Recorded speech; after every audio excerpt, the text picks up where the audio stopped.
Wis, tempat lo bagus sekarang.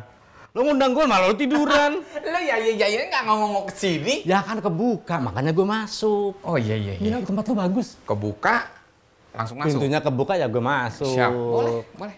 Ngapain lo ngundang gue lagi? Kan kemarin udah. Itu dia. Nggak jadi, kata Mirja, informasi menurut kata Mirja itu tentang Farid masih kurang. Jadi gimana itu ceritanya sampai nyemplung ke dunia hiburan? Jadi waktu itu emang cita-cita udah pengen jadi artis dan gue di kampung. Oh, rata-rata tuh memang semua kan? Iya, karena semua orang bilang kalau mau jadi artis harus pindah ke Jakarta. Ya gue pindahlah ke Jakarta.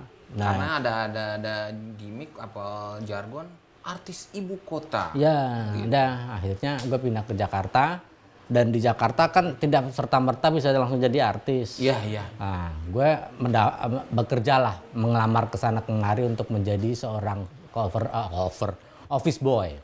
Sudah dari mencari office boy, kok ternyata susah. Nah, gue berhentilah di sebuah jalan di Salembang. Gue lihat penerimaan mahasiswa baru. Gue punya ijazah di SMA 68, depannya SMA 68. Oh iya, dekat perpustakaan nasional. Akhirnya gue pikir, lah gue lulusan SMA ini ada penerimaan mahasiswa baru, kenapa gak gue jalanin? Iya, betul. Akhirnya gue daftar lah di situ, malah daftar mahasiswa baru. Daftar di UI, keterima. Alhamdulillah. Keterima, udah itu terlupakan lah untuk menjadi artis dulu. Gue kuliah lah 4 tahun. Ngambil apa ya? Ngambil arkeolog. Sementara yang mau diteliti siapa? Nggak ngerti, pokoknya itu inilah berkah seorang ibu ya. Jadi gue ngambil IPC, ilmu pengetahuan campuran waktu tahun itu. Gue IPA udah. Sekarang nggak ada kali ya? Sekarang nggak ada. Gue ngambil IPC, IPA-nya gue ngambil teknik metalurgi. Pinter bapak. Gue pinter, keterima di UI kan pinter. Pinter. IPS-nya gue bingung. IPS-nya gue nanya nyokap gue, Bu, IPS-nya apa? Dipilih sama dia, arkeologi le. Gue nanya, itu apa Bu? Gak roh. Itu apa Bu? Gak roh. Pokoknya itemin, irengi. Gue itemin lah arkeologi. Yang keterima arkeologi. Itulah manjurnya doa seorang ibu. Nah dulu itu gak penting kuliah tuh, akhirnya gimana? Akhirnya gue penting kuliah, gue gak ngerti arkeologi. Itu pilihan ibu gue kok. Pilihan nyokap gue, ya sudah. Akhirnya gue lihat. Belajar tahun pertama? Belajarnya lancar. Nah, di sela-sela gue kuliah, pas mau daftar ulang, ada tulisan Liga Tari UI goes to Amerika, spanduk. Oh, gue masuk UI, gue masuk Liga Tari. Sementara punya keahlian menari? Punya. Tari apa? Gue dulu tari modern waktu SMA. Nggak latihan di mana? Di rumah dulu. Kan gue lihat TV. Jadi gue lihat kan ada Selecta Pop gue tiruin, Ande Karya Safari gue tiruin. Anak yang berbakat. Udah kan? Wah, gue mesti masuk Liga Tari.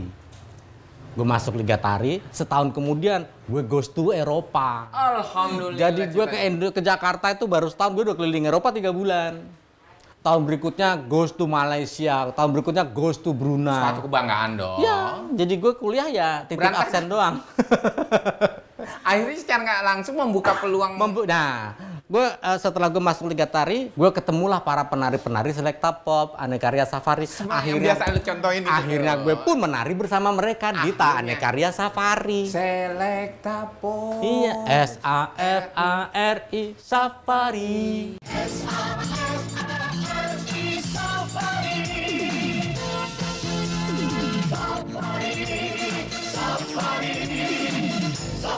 Safari. Gitu. Akhirnya gue nari di situ juga. Setelah dulu gue lihat di TV, sempet nari di Ane Karya Safari. Berarti saya tonton itu bapak begini-begini. Iya, gitu.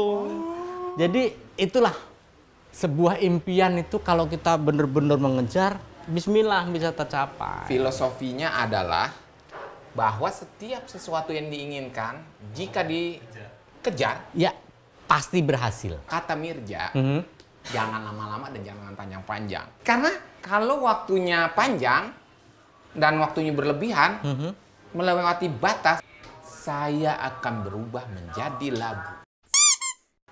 Oh. Situ mau jadi apa? Saya jadi angsa. Kenapa angsa? Karena saya bisa menari. Oh, iya.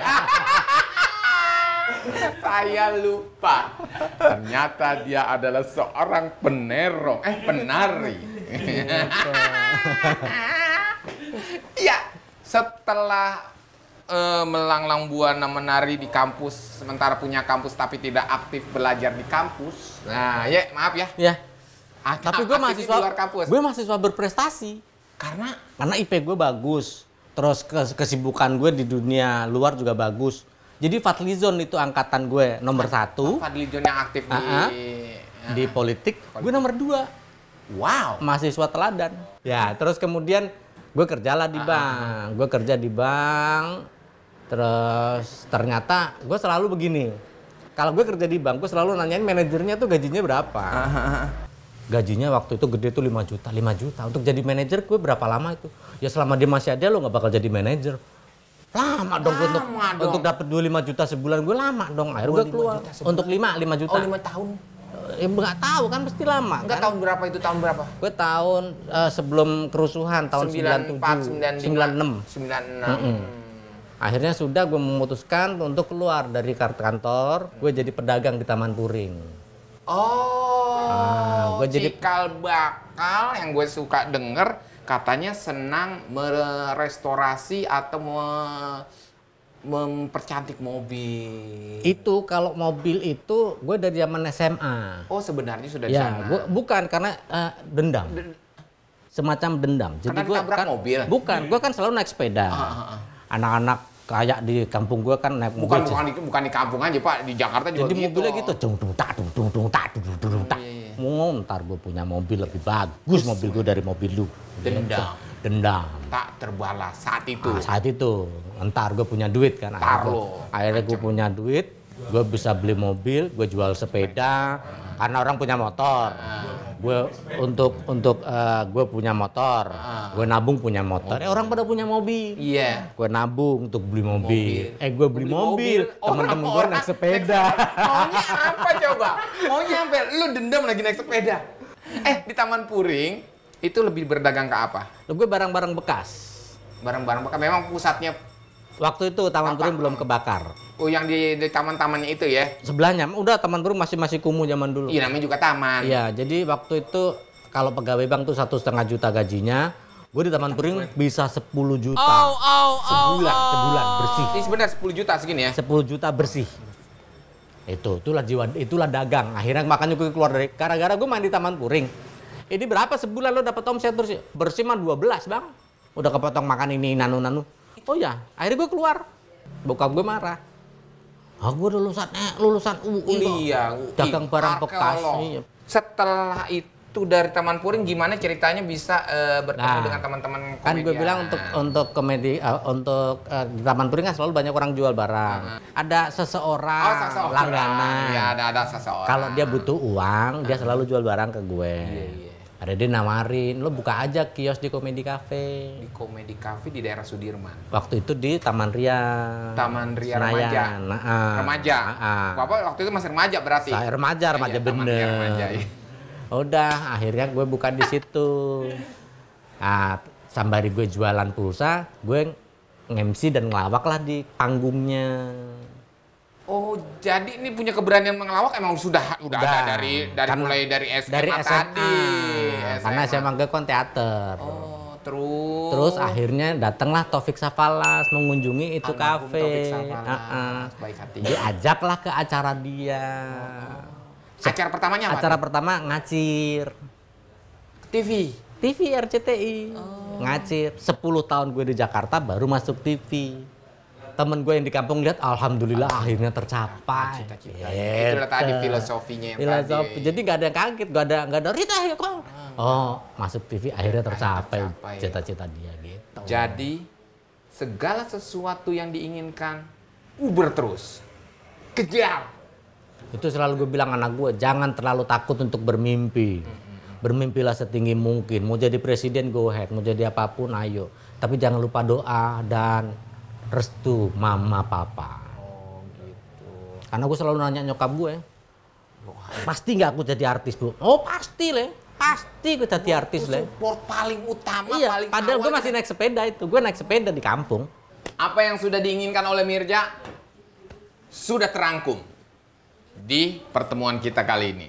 Dalam setiap pertemuan, kata Mirja, dipesankan bahwa kita harus mempunyai quote yang memberikan inspirasi. Ini quote yang selalu saya bawain ke anak-anak muda. Iya. Bahwa kalau mempunyai cita-cita, jangan takut sebutnya cita-cita yang tinggi. Setinggi mungkin mau jadi apapun, awali dengan doa dan tenaga, juga dengan semangat, dengan usaha pasti tercapai. Oke, jangan lupa Mas Farid apa? Untuk like Jangan lupa subscribe, like, dan komen di channelnya channel ini. Mirjas TV. Mirjas TV. Oke teman-teman, terima kasih atas kok kayak serius banget. Udah pokoknya udah. Bar. Serah lu.